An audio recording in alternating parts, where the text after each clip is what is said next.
Boom! What up, what up? It's your boy Jake the Paragon, and today I want to talk to you about how you can get rid of the rent, stop paying someone else's mortgage, live mortgage free, all the while getting started in your very own real estate investing career. You're not going to want to miss this one. Stay tuned, listen all the way to the end because there are a lot of gems, so let's do it.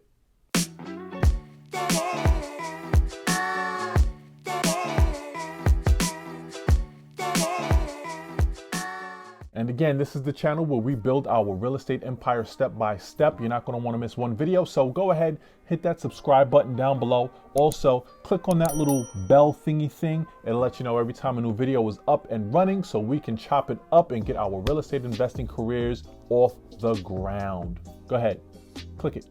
So, what is this amazing strategy that allows you to throw your rent out the window, own your own property, and live mortgage free in the process? Well, it's called house hacking.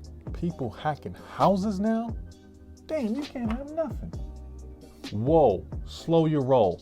House hacking is basically when you rent out a portion of your primary residence. This way your tenants are paying your mortgage or the majority of your mortgage, and you get to stack that bread, and stack that bread. But I don't want to live with a stranger in my house.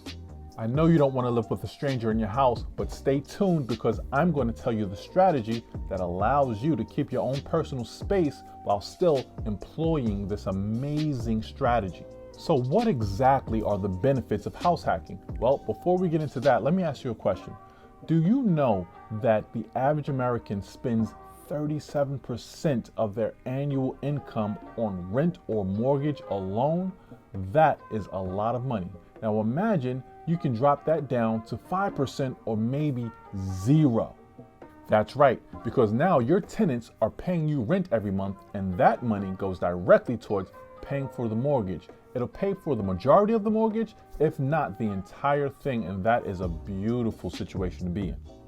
So let's get into how you actually do it. Step 1, you're going to want to get your finances in order.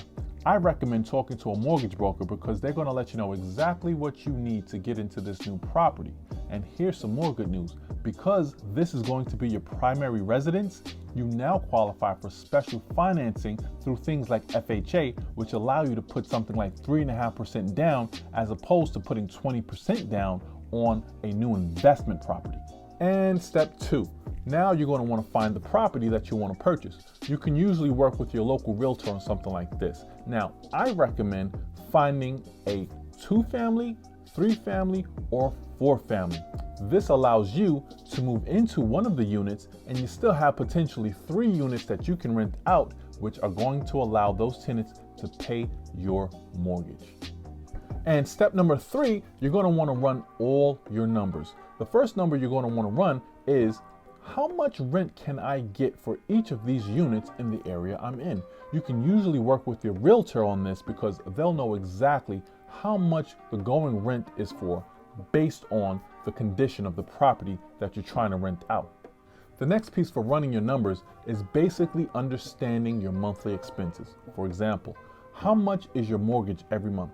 How much do you pay in insurance for the house every month? How much money are you putting aside for maintenance, repairs, and also vacancy of the units that you're trying to rent out?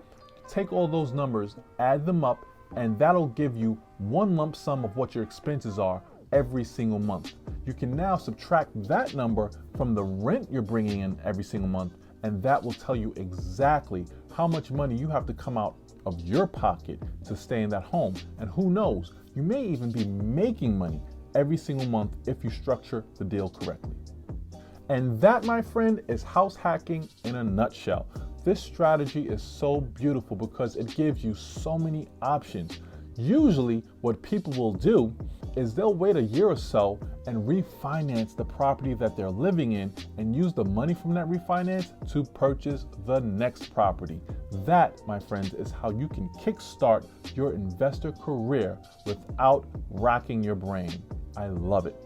Well, that does it for this video. I'm your boy, Jake the Paragon. Reach out to me on Instagram at Jake the Paragon. I've also put together something really cool for everyone who wants to get started. It's a resources page, and this is for the beginners who want to know what books to read, what tools to use, so on and so forth. You'll find that link somewhere down below, and I've also put in an opt-in link where you can talk to me personally and get started on your investing career by talking about house hacking. Let's do it. Let's get it.